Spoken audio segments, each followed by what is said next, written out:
Okay, welcome to the significant card tutorial. I'll try to get this in within this 10-minute video as fast as I can.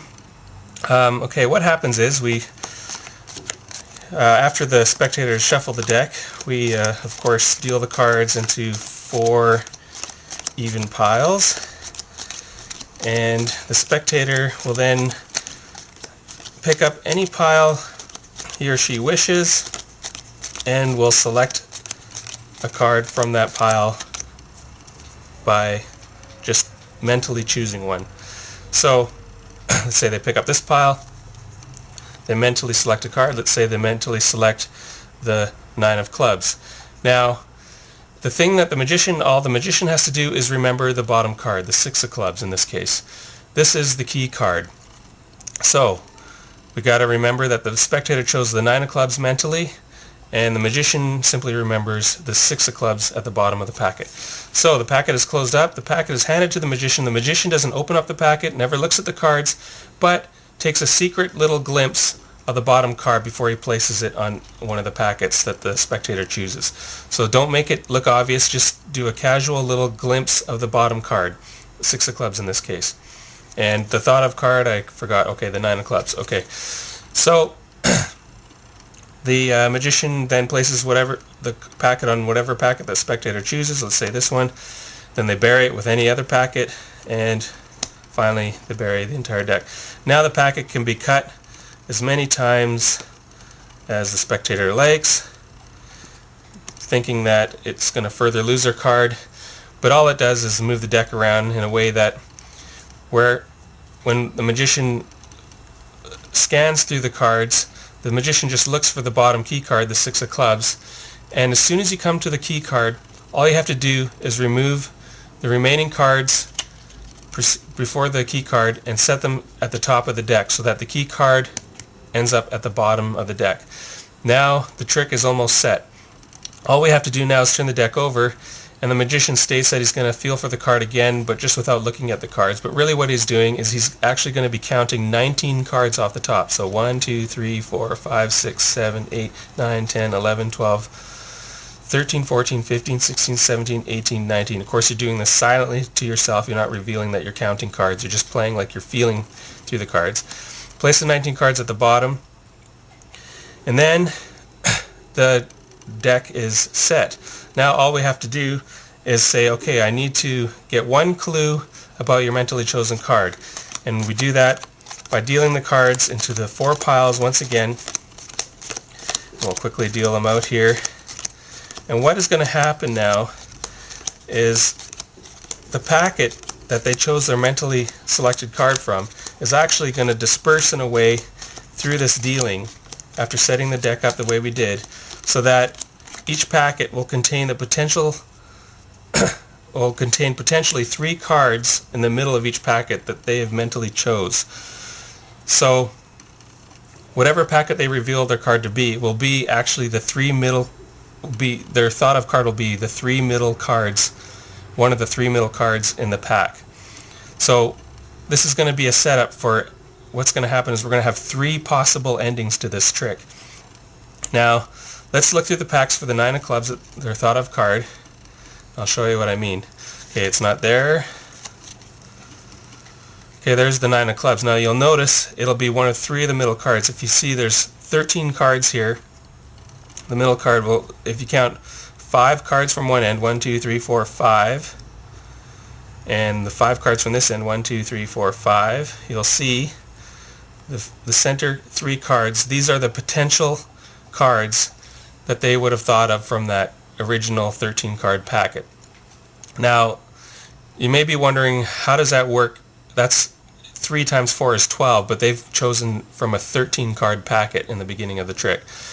Now that's something I'll explain later to you, but for now let's just focus on this card. Now we'll close the packet up, and once they've revealed their thought of card, we'll place the packet on any other packet. Now it's important that 1 or 2 packets bury the packet with their thought of card. So 1 packet, so it's the packet with their thought of card is sandwiched between 2 packets, 2 other packets, and then the remaining packet on top.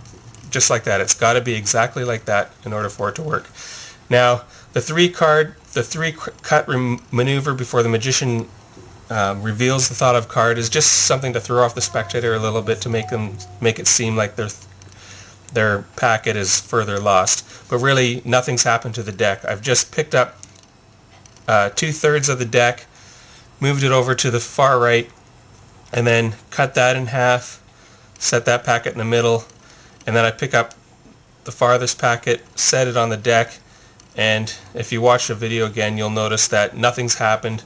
It hasn't changed the order at all. It just seems like, it's just sort of a kind of a false cut. So, once we've done that, I just simply say I'm going to feel. Now the wording is important here. You say you're going to feel for a significant card.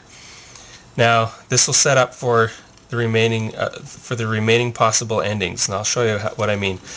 What I'm going to do is I'm going to slide 33 cards over. So just count silently to yourself 33 cards, and when you get to the 33rd card, you're going to reveal that to be the significant card. So here we go. 1, 2, 3, 4, 5, 6, 7, 8, 9, 10, 11, 12, 13, 14, 15, 16, 17, 18, 19, 20, 21, 22, 23, 24, 25, 26, 27, 28, 29, 30, 31, 32, and then the 33rd card. Now there is like a 50-50 chance that this will be, believe it or not, their thought of card, the 9 of clubs. So we turn that over and we say the significant card is the 9 of clubs, and that's their thought of card. Now most of the time that will happen, and that needless to say is very stunning and will blow their minds. But if that's not the case, no worries. We're going to go on to the last 2 possible endings, which will be just as mind-blowing, because what we're going to do then is we're going to say, okay, we're going to look for 2 more significant cards. And what you do is you just kind of fan through, and you can take any card. Don't go past, say, 30 cards. Just thumb through, and you can pull out any card and play like you're feeling for a significant card. But all you're doing is you're choosing 2 random other cards. So then you set the next card down. Okay, there's their second significant card. Now we're going to feel for 1 more significant card. So again, just no more than 30 cards. Just fan over, and we come to another significant card, and we place that there. So there's our 3 very significant cards, and then you go on to explain why they're significant. Well, what will happen is we're going to find a magic card by using these 3 significant cards. Now, what is the magic card, you were wondering? Well, I'll show you in a moment. What we're going to do is we're going to bring these values of the cards up to 10. Now, in order to do that, we look at this as 9. We count off face down however many cards it takes to bring the value up to 10. So 9, we bring 1 card down like this to bring that up to 10. 6, we bring 4 cards to bring that up to 10. 6, 7, 8, 9, 10, just like that. And then 4, we count 5, 6, 7, 8, 9, 10. Now, if we have any court cards or 10s, you can just leave the cards face up by themselves. You don't have to deal off any face down cards. So court cards represent 10, and of course the 10 cards represent 10. So they're just left by themselves. Now, once we have this done, all we have to do now is add the 3 values, the 3 face-up values together. So in this case we have 15 and 4 is 19, so we're going to deal off 19 cards, and the 19th card, well, and what the magician says, the wording again is very important, we're going to reveal the magic card, the mental magic card. So we deal 19 cards to reveal the mental magic card. So here we go. 1, 2, 3, 4, 5, 6, 7, 8, 9, 10, 11, 12, 13, 14, 15, 16, 17, 18, and the 19th card is the mental magic card, the 7 of clubs. Now, believe it or not, that would be the other potential card that they would have thought of from that packet.